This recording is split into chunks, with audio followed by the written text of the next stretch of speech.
The Mindset Advantage, a podcast by Arcadia Consulting, architects of change. Hi, my name is Joe Goddard. I'm a senior consultant at Arcadia Consulting, and I'm delighted to be here today to be the host of today's episode, The Mindset Advantage. And joining me is Tim O. Welcome, Tim. Hey, hi. How are you doing?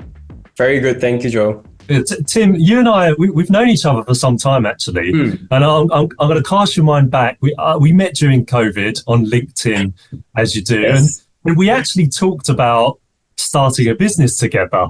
And and you even sent me a personality test to see whether we're compatible or not. Do you remember doing that?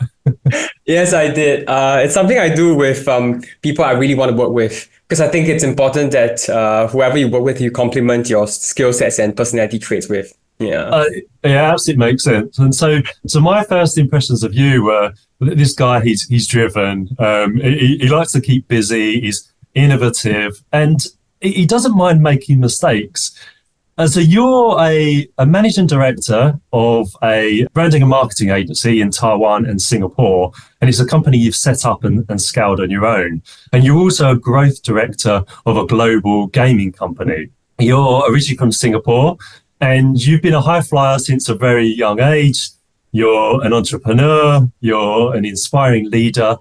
And what strikes me about you is that you've always been looking out for other people. You're a great carer and a supporter of other people, always want to help people as well. And so we're here today to talk about mindset and change. And it's a topic that certainly resonates with me. It's one that's close to my heart.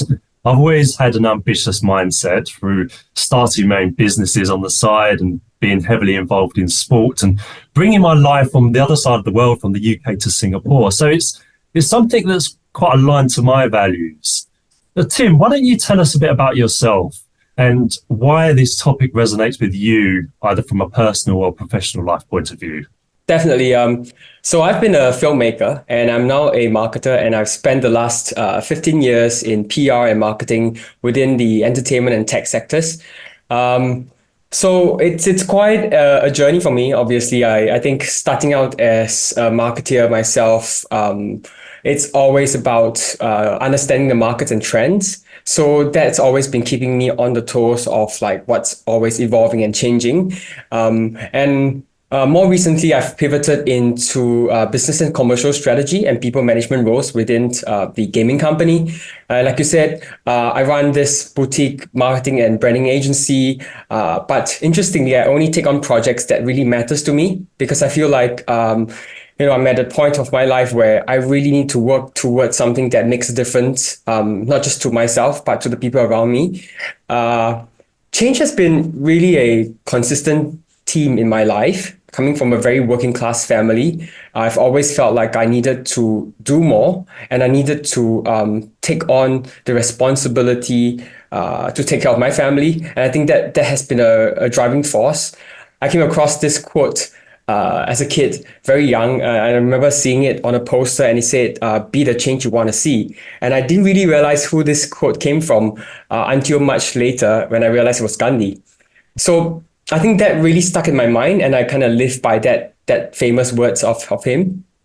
So even though I find it very awkward and unsettling to change, I realize in life that it's inevitable.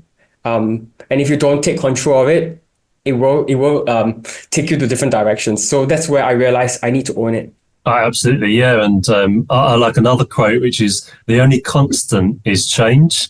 Yeah. So it's always something that happens, as you say. It's absolutely inevitable. All right. So fantastic. You've done lots of different things in your life, but let's pick apart some of those moments a little bit further, and see if we can identify some of the things that have perhaps shaped your outlook to your professional life. So let's start from the beginning. So growing up in Singapore, can you describe that experience from a culture, from an education point of view? What was that like? Singapore is very interesting as a society. We're very young in that we're only merely 50 plus years, and how Singapore has done it is it's created pathways for success, and each of these pathways leads to a very clear and defined outcome. The society kind of has this structure in place, and It helps people to make decisions. Helps people to be put into certain places, from education to housing. It's all very much thought out for you. So growing up for me, navigating through this very structured system in school was incredibly challenging. I remember like not particularly excelling in any of the 9 subjects that I did in school. It's 9, it's crazy. And I felt so hopeless, and I felt like my chance for success is very low. I don't fit into any of these pathways. And I just sat there going, oh my God, like, what do I do from here? But I don't really think it's a fault of the country or the system. I think it's necessary because most people don't know what they want. But the issue is that most people as well like conform to the system, even if they don't realize that they don't fit in. But I realized pretty quickly that I don't. And I always give this example. I said it's like asking a fish to climb a tree, right? And I'm not meant to climb a tree. So I decided to focus on swimming and improve on my swimming skills while everyone was climbing. And I have to be very like honest. I was terrified because I was going on a very different direction from everyone else, and I don't necessarily fit the direction of or the definition of success here. But I decided to define my own definition. That's super interesting. And what was the thing that was driving you to change or do things differently? There were many instances in my life that drove this change, but one of my earliest memories would be when I was 9 years old, and it was like a parent and teacher conference. And I remember my mom put the teacher aside and said to her, "Your son talks like a choo-choo train, and his handwriting is bad. If he's gonna continue like this, he's not gonna make it in life." Fortunately or unfortunately, I heard the whole conversation, and but what really stuck with me was if he continues to be like this. And I remember vividly sitting on the toilet, thinking about what that means. It means change for me. It means that I can't continue like this. Yeah, I think that was one of my first memory of wanting to change. It's quite interesting how we look back and try to identify where it was started, and often it's our teachers, it's our parents, isn't it, that have said one thing that really sticks with us. Yeah. And it's great that you've taken that as a sort of source of motivation to drive you forward and do things differently and pursue who you want to be as a person. So it's a great story, and I can sort of resonate with this. And I remember trying lots of different jobs and doing what you were taking there. But being told by recruiters that you have to define yourself, you have to have a specialism and go down a certain path, and that wasn't something that really sat with me very well. And I was always a fan of having that broadness of experience. And later on, I realised that it was actually my specialism was my mindset. Right, I was good at being agile and good at taking on new challenges. And I talk to clients a lot about this, especially those that are transitioning from manager to leadership, the value of having that broadness of experience, right? But you don't get that by chance. And like yourself, you have to think differently, and you have to say yes to as many opportunities as you can. So playing outside of your comfort zone, you are uncomfortable. You're literally taking up more brain power, more brain resource. And the formation of your explicit memory systems, it takes rounds of stimulation, which means it takes up more time, it takes up more effort, versus your implicit memory system, which is a bit more familiarity and autonomous. So playing outside of your comfort zone, that's something that you do really well. You built yourself a fantastic career. You could be on easy street right now. You could just take it easy because you've achieved so much. Why do you continually play outside of your comfort zone in that dynamic zone? Because I'm always sat there thinking to myself, what if I don't know, or what if I didn't know that I could do this, or what if I actually could do that too? So I realized I don't know what I don't know, and as I expose myself to more things in life, people, I realized that, like meeting yourself, right? I realized that there's so much more to learn. And you can't get these experiences and knowledge from just books or TV shows. or anything actually. It comes from putting yourself out there, learning and failing. So an example would be like I used to think that I'm really good at public relations, and I thought to myself, maybe I'll do this for life. Um, and now it's one of the many things I do at work. I mean, the reality is that I'm still good at it, but I'm also good at other things. But I would never have gotten myself into doing other things if I had just that mentality of, sticking to one thing, like you said, and doing it really well. So I think it's so important to really broaden your mind and not say no to things. Try it, and if it fails, it's just not for you. And if it works, perhaps pursue it more.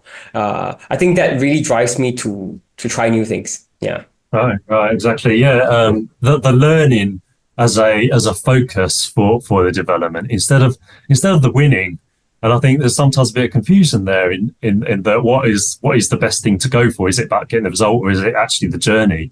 So good, so great to hear you talk like that. Right, so you love to pursue new things. You love to try different things. You don't mind failing. Yeah. Can you tell us a bit about one or two of your recent ventures that you're working on at the moment, and what's driven you to that opportunity? So at the moment, I have a couple of new ventures. One of it is bar, and the other it's actually introducing an adult pleasure toy to Singapore, sex toy to Singapore. Wow. It's actually very exciting for me because it's unconventional, especially considering the preconceptions around it. In a society that it's very much advanced, but in some ways it's still very Asian. I see this as an opportunity for me to change these perceptions, and I think that there is room for things to evolve and change. For me, it's not really just about a physical item. It's about prioritizing self-love and self-care. And interestingly enough, in the Asian culture, a lot of times people do put themselves second. Family always comes first, or the loved ones always come first. But the reality is, if you don't take care of yourself, if you don't love yourself, it's very, very hard to give more to other people. And I wish to use this product to drive that change. And I'm aware that, of the challenges and like I said, the preconceptions. But even if I could make a little change, a little bit of difference to just the people around me, or the people that I reach with the product, I'll be happy. Wow, that's super bold. I mean, it's great to hear you talk there. It's not just a bit of fun, but it's actually really aligned to your values and making a difference. And it's admirable that you pursue something that could potentially be a challenge in lots of different ways. But what do your friends say about it when you tell them about it? Did it start off as a conversation down the pub?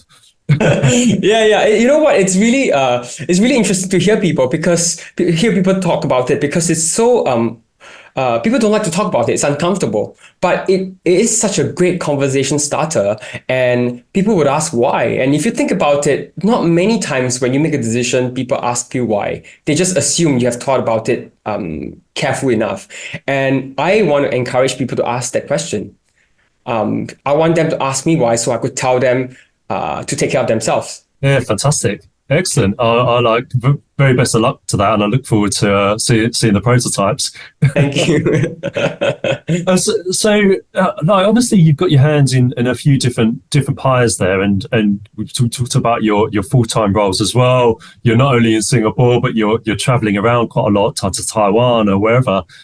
So how do you balance all these different things going on, and how do you get the right level of pushing your own boundaries, the challenges that you're bringing into your life, stresses and your mental health? How do you balance all those things together? I think the word is communicate. I think we need to find a channel that we're comfortable and feel at ease communicating to or with. For me, it started with writing a journal. And penning down my thoughts so I could go back to reflect on it. But as I progress and as I deal with more problems that is not just mine, especially when you run a team and you deal with people, you're responsible for the success and the failures of people that's just that's in your life. So I kind of realized it's important for me to consult mentors, counselors, and speak with them to understand how I can approach things differently. We often draw experiences from our own lives, but you can't give an advice to someone that you don't have advice or not experience in.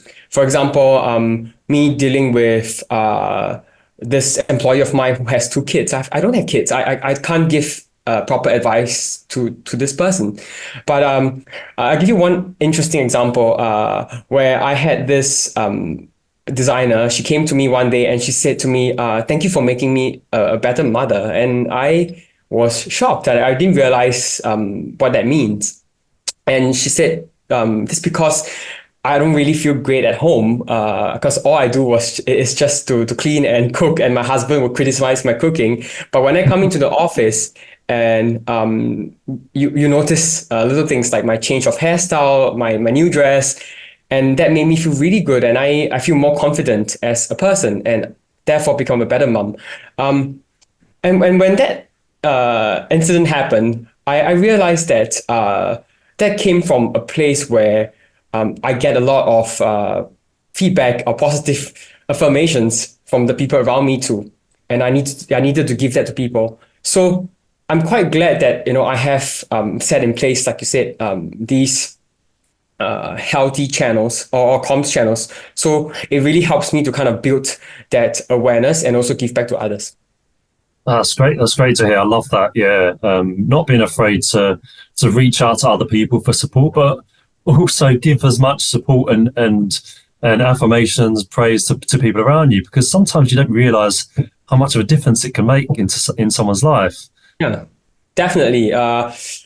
Sometimes I do text my my colleagues and my bosses out of the blue and say, I'm thinking about you and I know that it's tough. But let me know if I can do anything. And I think that especially when you're on top, running the show, you don't get much of that. Yeah, I can imagine. Often you see sort of senior leaders, those that are running the company, that they're made of stone, right? They have to be this strong. They don't really have that vulnerability, but it's often that those guys that need that support as much as everybody else, right? Because you've got so 100%. Much going on.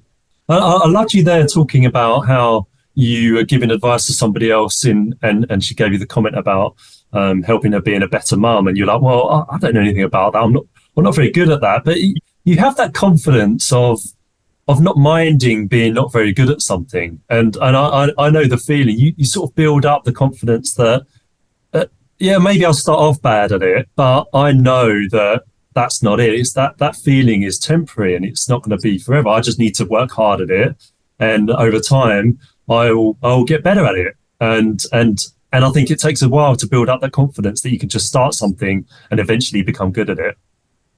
Yeah, I think you just need to work hard and sometimes be very creative on how you approach a situation. Yeah. And so you're going to deal with setbacks, and you have obviously dealt with lots of change throughout your life. You're going to deal with setbacks. You're going to deal with obstacles. It's inevitable that you're going to be dealt with failures, lateral moves, perhaps those times when you don't feel like you're moving forwards. Can you explain or describe a big change that you've had to deal with, a major obstacle that either has been self-inflicted or a change that has been outside of your control? Can you give us an example of that and how you've overcome it?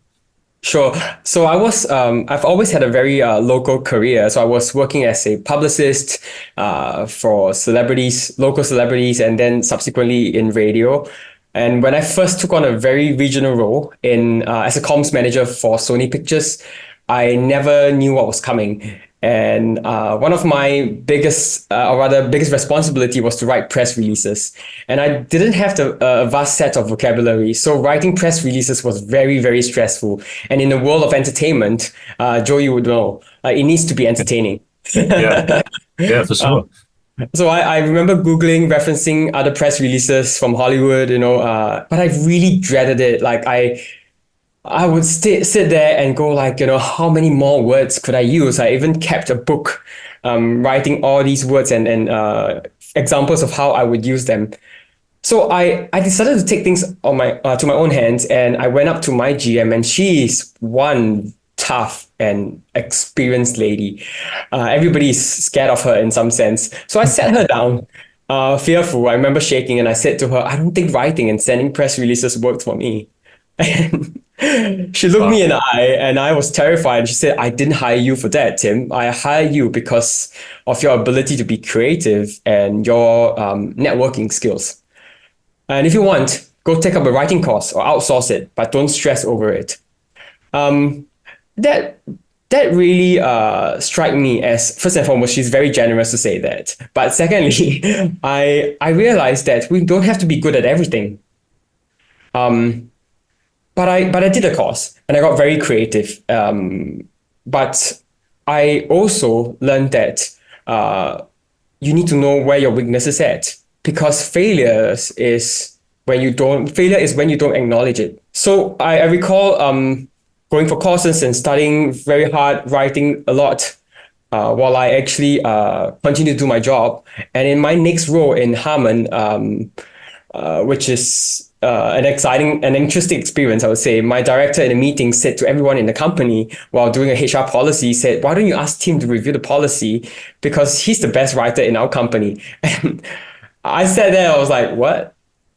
2 years ago, I was the worst writer ever. And now I've been called out to be the best writer in the company. And I couldn't believe it to this day. Yeah, it's crazy. That's madness. And I love how you've turned that into your strength, almost like you've gone from accepting that you're not very good at that and just putting effort into it, and it's becoming what people appreciate you for. But is there any other lessons that you learned from that, other than becoming a super creative writer and being fantastic at that? What else did you learn from that? Is there anything else that you've taken with you in your later life? I think it's no matter how, just like the example of like me facing the GM that I was terrified of, I think you need to be able to face your fears. And sometimes the biggest enemy is yourself. You never know what you don't know. And I never expected her to be so generous and kind. So sometimes your biggest fears could be kind to you as well. It could go either way, but if you don't face it, you're constantly going to live in fear. Yeah, that's a great analogy there. And we sometimes reference the change curve when we're dealing with change like this. Elizabeth Kubler-Ross, she did a lot of research about the emotions that we go through, and you've talked through a lot of them just there. When we met with change, and she talks about dealing with having grief, dealing with death, but it can be applied to many different situations, such as new opportunities at work, or perhaps you're moving house, for example. But we go through that change curve, and first we met with anger or denial. We met with denial. We don't believe it, right? And then we're angry, and that can quickly move down into sadness or potentially depression. But you're given two choices at that point. Either you quit, you go move the other way and you give up, or you try to be as resilient as possible, move forward, accept the challenge for what it is, and put effort into it, and turn that into an opportunity, which is exactly what you've done there. And I think as you go through that more and more, you learn to get better with it.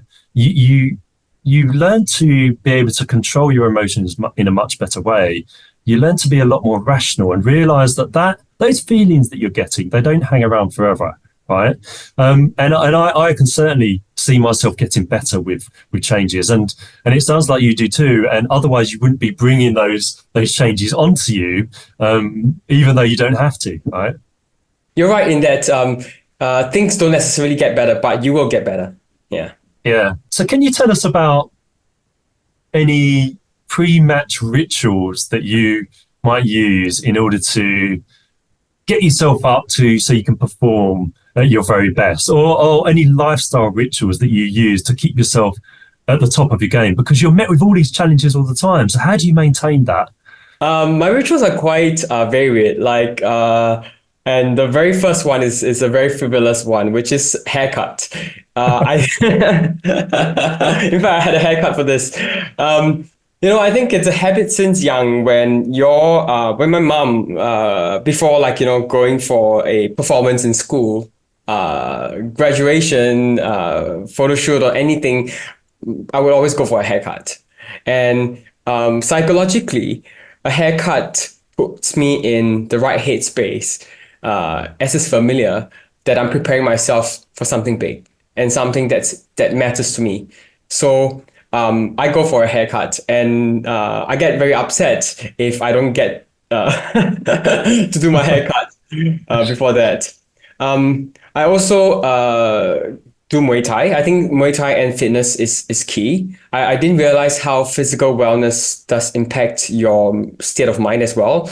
Doing Muay Thai, unlike doing like a HIIT or workout, it being different is because you don't get to check your watch, your smartwatch, to see how much fat, how much calories you burn, or how much time is going. It keeps you alert and focused. And I realized that that has actually transcended into other aspects of my life as well.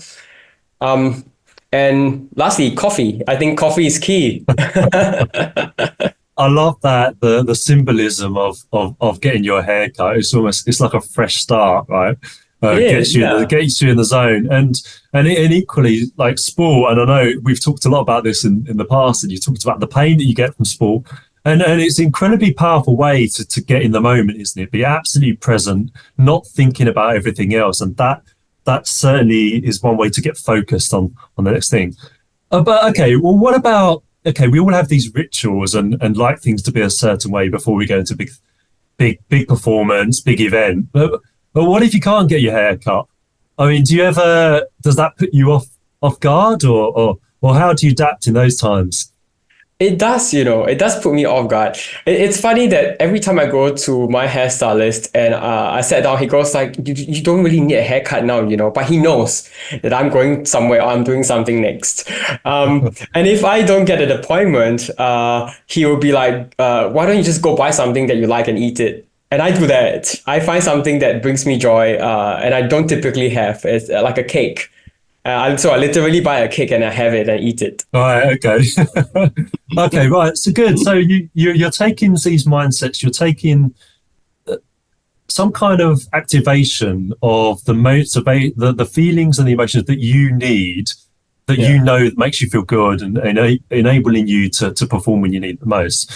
And we often talk about discipline, and I'm sure throughout your life you've had to demonstrate lots of discipline. And I personally believe discipline is one of the most important mindsets that we can use in order to set us up for long-term success. And I don't know if you've heard of this example. We sometimes talk about, imagine you're trying to boil a frog, right? Bear with me. So if you put a frog into boiling water, what happens? The frog jumps out of the water, right? But if you put that frog into cool water and heat it, it slowly heats up the water, and the frog dies, and you can boil the frog. So if your objective is to boil the frog, then you have to do it slowly over time, right? And I'm a firm believer of showing up continually, making these small adjustments, these small daily habits in order to build up, I suppose, expertise and excellence in anything, whether that is a diet or a health regime, or perhaps you want to be a better public speaker. You don't wake up one day and you become a public speaker. You have to. It's the formation of lots of small changes that build up to that. Do you see yourself as a disciplined person, Tim? I am. I actually train myself to be disciplined. I don't think I am someone that have the habit, and it's simple things like making the bed. Right. Yeah, I feel like it's something I do now not because I feel like it's needed, but it's something that I want to prove myself that I can. And it's also not rushing home to make a bed when someone comes over.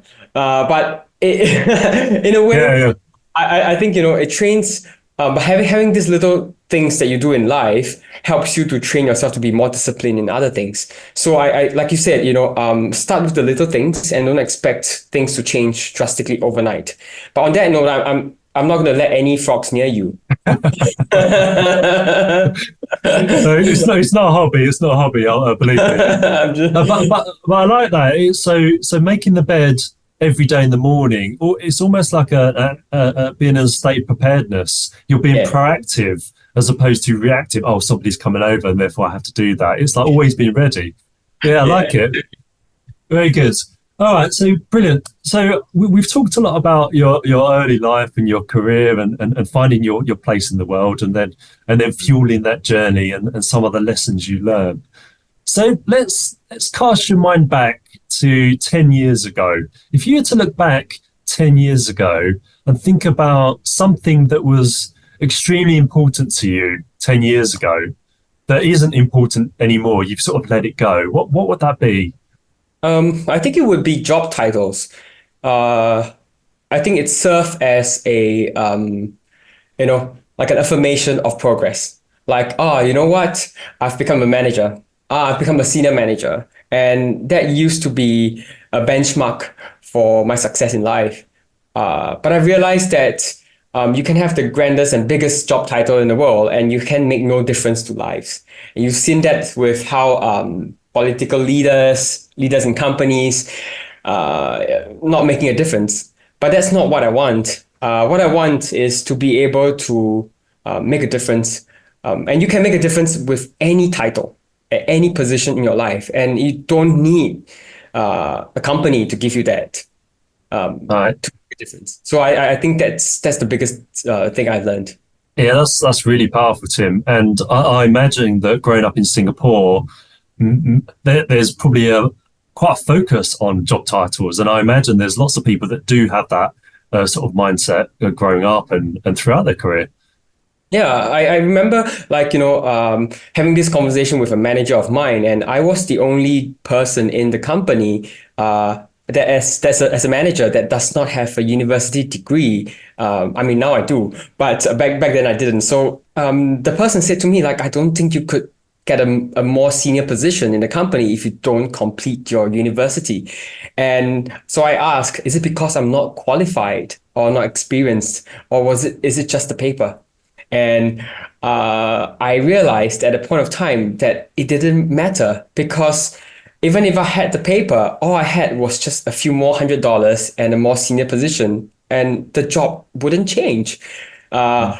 So I took it on in my own hands again, and I left the job, and I made something. I completed the degree. I made something of my own. Fantastic. And I love that you're always willing to challenge. You're always willing to ask questions. Or why do you think that? Why are you saying that? I love that. Always ask why. Yeah. All right. So let's wrap things up now. I just want to ask you one final question before we call it a day. What advice would you give to your younger self? I thought about this very often, but I don't necessarily think that I would give myself any advice, because I think all the mistakes and the navigation of the tough times have made me who I am. But I would say to myself and to anyone out there that's listening to this, that you have to love yourself. Sometimes we take failures very hard, and we take it as something that we were not doing well. It's not you. It's not personal. And you are your most important asset. And because of that, love yourself, invest in yourself. You wouldn't go wrong with that. Fantastic. So on that note, I'd like to thank you so much, Tim. It's been an absolute pleasure. And I really mean this, that it's an honor to sit down with you and talk to you. And I've learned so much from you over the years. And it's great to see you doing so well in your career and your personal life. Thank you for everyone that's joining us on the Mindset Advantage podcast. Please tune in and check out the other episodes. See you next time.